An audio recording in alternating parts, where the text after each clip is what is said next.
아, 형님들. 오늘 코스피에서 재밌는 종목이 하나 튀어나왔어요. 미래에셋생명이에요. 장중에 27% 넘게 튀어오르면서 상한가 직행했거든요. 근데 이게 보험주 전반이 같이 오른 게 아니에요. 미래에셋생명 단독으로 튄 거거든요. 이유가 뭐냐면요. 호주예요. 2013년에 미래에셋이 호주 시드니 한복판에 있는 포시즌스 호텔을 샀거든요. 거기서 개발 차익이 최소 1조 5천억, 최대 2조 원이 나올 거라는 얘기가 오늘 나왔어요. 그리고 그 차익의 가장 큰 수혜자가 미래에셋생명이에요. 형님들, 보험사가 호주 호텔 투자로 조단이 대박을 쳤다는 거잖아요. 이게 일반적인 보험사에서 나올 수 있는 얘기가 아니거든요. 국내 보험사들이 보통 어떻게 돈을 버냐면요. 보험료 받아서 국채 사거나 예금에 넣어두는 게 전부예요. 근데 미래에셋생명은 13년 전에 시드니 럭셔리 호텔을 통째로 사버린 거거든요. 그 판단이 지금 조단위 결실로 돌아오고 있어요. 근데 미래에셋생명이 왜 이걸 할 수 있었는지, 그리고 이게 주가랑 어떻게 연결되는지 오늘 그걸 제대로 얘기해드릴게요. 이게 오늘의 핵심이에요. 아참, 본격적인 영상 시청 전에 구독과 좋아요 한 번씩 부탁드리겠습니다. 듣기만 해도 돈이 되는 이야기 지금 바로 시작할게요. 모두 채널 고정. 자, 먼저 이 호텔 얘기부터 해야 할 것 같아요. 2013년에 미래에셋 자산운용이 호주 시드니 포시즌스 호텔을 인수했어요. 포시즌스면 형님들도 아시잖아요. 전 세계에서 알아주는 럭셔리 호텔 브랜드거든요. 시드니 중심부에 있는 그 건물이에요. 인수에 들어간 돈이 총 3,800억 원이에요. 근데 이 돈을 미래에셋 혼자 댄 게 아니고 미래에셋생명, 미래에셋증권, 미래에셋 자산운용 3계열사가 나눠서 출자한 거예요. 그 중에서 미래에셋생명이 가장 많이 넣었어요. 1천억 원 가까이요. 그때가 2013년이거든요. 13년 전이에요. 그 돈이 이제 어떻게 됐냐면요. 시드니 포시즌스 호텔 부지가 레지던스랑 호텔로 개발되고 있어요. 올해부터 개발인 허가 작업을 본격적으로 시작하고 이르면 연내 레지던스 분양을 시작할 예정이에요. 이 개발 사업에서 나오는 차익이 최소 1조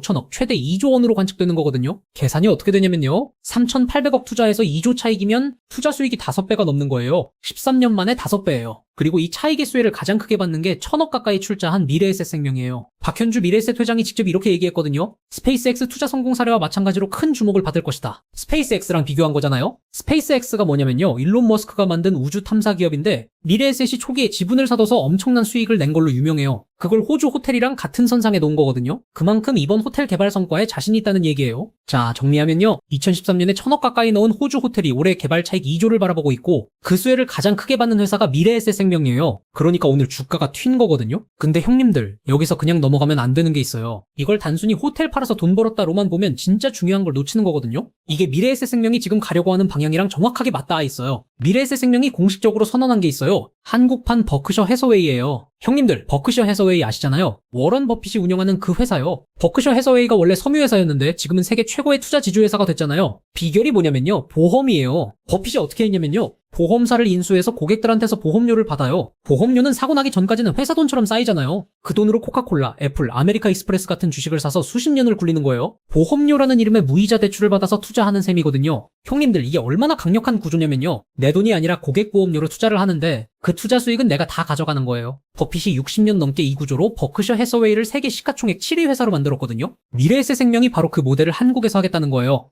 보험사인데 투자회사처럼 돈 버는 구조요. 근데 이게 그냥 말로만 하는 게 아니에요. 이미 실행이 시작됐거든요. 호주 포시즌스 호텔이 그 첫 번째 큰 성과예요. 미래에셋은 호주 호텔 하나만 산 게 아니에요. 2015년 3월에는 하와이 페어몬트 리조트를 2,400억에 샀고 같은 해 9월에는 미국 샌프란시스코 페어몬트 호텔을 5,400억에 샀고 이듬해에는 하와이 하얏트 리젠시 와이키키 호텔을 9,000억에 사버렸어요. 10년 넘게 전 세계 럭셔리 부동산을 조용히 사모은 거거든요. 일반 보험사는 꿈도 못 꿀 투자예요. 그리고 그 투자에서 지금 차례로 결실이 나오고 있는 거예요. 올해부터는 이 성과가 하나둘 가시화될 거라는 게 오늘 기사의 핵심이거든요. 형님들, 그럼 이게 숫자로 어떻게 연결되냐면요. 올해 2월에 자사주 93%를 소각하겠다고 공시했어요. 6,296만 주예요. 소각하면 총 발행 주식이 31.8% 줄어들거든요. 보통주 기준으로는 23.6%가 줄어요. 같은 이익을 더 적은 주식수로 나누니까 주당 이익이 올라가는 거예요. 주주 입장에서는 내 지분 가치가 올라가는 거거든요. KICS, 보험사 지급 여력 비율이 177.9%예요. 업계 최고 수준이거든요. 이 숫자가 높을수록 보험사 재무 건전성이 탄탄하다는 뜻이에요. 2025년 세전이익은 1,987억 원으로 전년 대비 61.4% 늘었어요. 사상 최대치예요. 그리고 이번에 호주 호텔에서 조단위 차익이 들어오면 그 돈으로 다시 다음 투자를 굴리는 거예요. 이게 버크셔 해서웨이 모델이에요. 보험, 투자, 투수익, 투재투자, 더 큰 수익. 이 사이클이 돌아가기 시작하는 거거든요. 미래에셋 그룹 계열사 얘기도 잠깐 해야 할 것 같아요. 미래에셋 증권은 올해 5월 홍콩에서 국내 증권사 최초로 현지 MTS, 모바일 트레이딩 시스템을 출시해요. 거기서 시작해서 미국, 중국까지 글로벌 MTS를 깔겠다는 거예요. 인도에서는 현지 증권사 쉐어칸을 인수해서 올해부터 본격적으로 이익을 낼 단계에 진입했어요.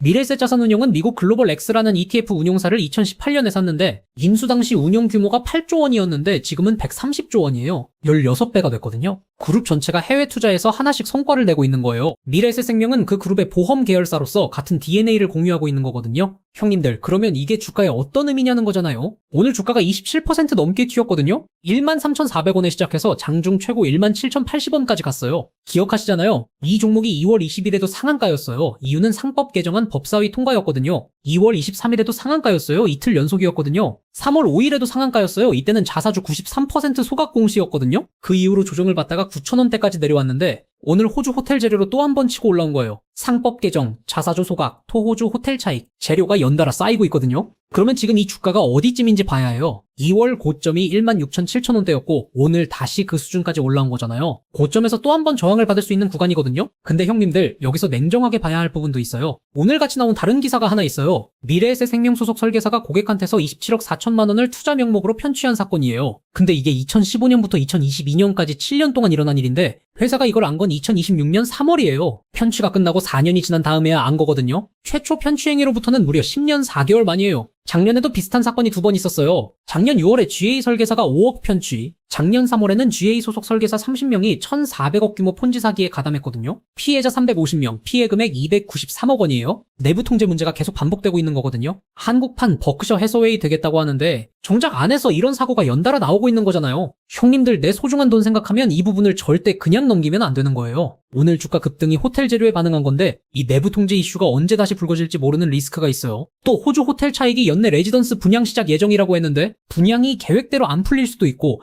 차익 규모도 아직 확정된 게 아니에요. 시드니 부동산 시장 상황에 따라 달라질 수 있거든요. 그러니까 미래에셋생명에 지금 3가지가 동시에 걸려 있어요. 첫 번째, 호주 포시즌스 호텔 개발 차익 최대 2조 원, 3,800억 투자 톤 13년 만에 5배 차익, 그룹 계열사 중 1천억 출자로 수혜 1순위예요. 두 번째, 자사주 93% 소각으로 발행주식 31.8% 감소, 같은 이익으로 주당 가치 올라가고 대주주 지분율도 강화되는 구조예요. 세 번째, 한국판 버크셔 해서웨이 모델, 보험 수익을 투자로 굴려서 복리로 키우는 중장기 전략, 그룹 전체가 글로벌 투자에서 성과를 내고 있는 흐름이에요. 반면에 리스크는요, 내부 통제 문제가 3년 연속 반복되고 있고 호텔 차익은 아직 확정 수치가 아니에요. 상법 개정, 자사주 소각, 호텔 차익으로 재료가 3번 터졌는데 단기 급등 후에 다시 조정이 반복되는 패턴이거든요. 내 소중한 돈을 여기 넣을 때는요, 이 회사가 진짜로 버크셔 해서웨이 모델을 만들어낼 수 있는 회사인지 아니면 재료는 좋은데 내부 관리가 따라오지 못하는 회사인지 그걸 똑바로 보고 판단하셔야 하는 거예요. 아시겠죠? 오늘 영상은 여기까지인데요. 오늘 얘기가 투자하시는데 조금이라도 도움이 됐으면 좋겠어요. 다음에 또 유용한 얘기 가져올게요. 안녕!